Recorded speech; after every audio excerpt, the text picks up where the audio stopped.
When I was little, on Easter we woke up at 3 in the morning and went outside, because a kind of Coachella was waiting for me among the Christian holidays. Let me show you why I loved Easter in Ukraine so much. My name is Masha, I'm Ukrainian, and since we know each other, let's go back 15 years in time together. In general, the most important attributes of Easter in Ukraine are Paska and krashanki. So Paska is such a festive sweet bread with raisins and glaze, and krashanki are boiled eggs dyed with food coloring. In the morning before Easter, we always baked Paska and made krashanki. Most of my life my mom did it, but last year I baked Paskas with my grandma for the first time. I cooked it for at least 6 hours, no joke. Last year I decided to film the family recipe for Paska. Let me briefly describe the process for you. First of all, I make the bread starter. After about an hour it triples in the size and I add milk, eggs, sugar, oil and flour to it. Knead by hand for about 15 minutes. It feels like strength training, I tell you. I like this process the least of all because, as my grandma says, muscle in my arms are like sparrows under the knee. And I'm totally agree. To prepare the dough, by the way, I use a traditional clay pot called a makitra. Next, I let the dough rise for an hour and I knead it again and form such loose balls. Ukrainians traditionally add raisins to the dough, but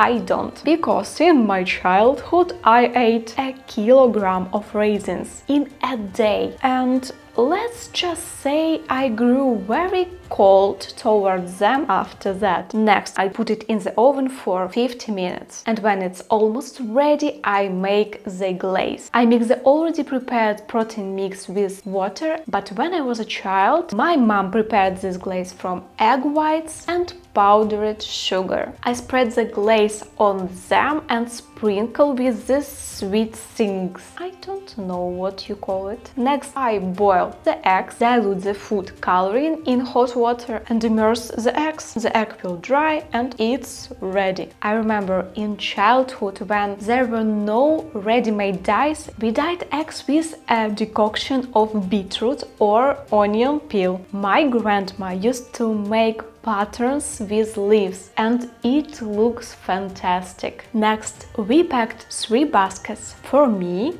mom and dad. We put there paskas, eggs, sausages and lard. And parents also put in their baskets homemade wine. We covered our baskets with a towel and went to sleep. And then around 3 a.m. we woke up and went to the church. And this is the only day I've been happy waking up at 3 a.m. Seriously. The whole town gathered near the church on both sides of the footpath. People lined up next to each other. We all put our baskets on the floor and lit candles. It looks so beautiful. It's very sad that it's forbidden because of the war to gather so many people at the same time, at the same place as we used to do in the past. And everyone was waiting for the end of the night service. So the most important thing really was to arrive around 3:30 a.m. to get the best place near church, so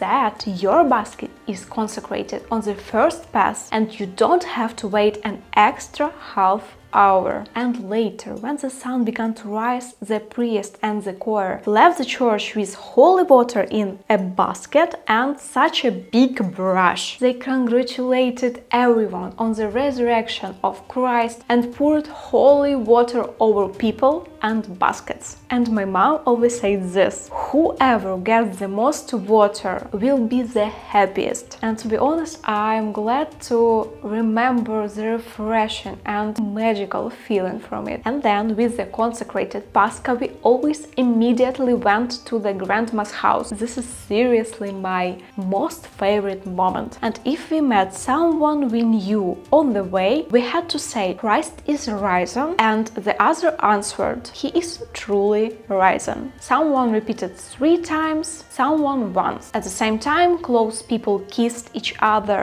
on the cheeks while saying that. At my grandma's house, everything consecrated was laid out on the table. Grandmas always reminded us to start with the Paska. And by the way, I love this feeling when you can start a meal with dessert. And then the battle of the eggs was bound to begin. The task was to hit the egg with another egg. The winner is the one whose eggshell didn't crack or cracked the least. This is the best tradition. I adore it. And then, little by little, the relatives come together and we have breakfast as a big family. And then, full, we go home to take a nap. It's one of my favorite childhood memories. That's it. If you liked my stories, subscribe to this channel. I have a lot more to tell you. Now you tell me how you celebrate Easter in your country. And watch this video.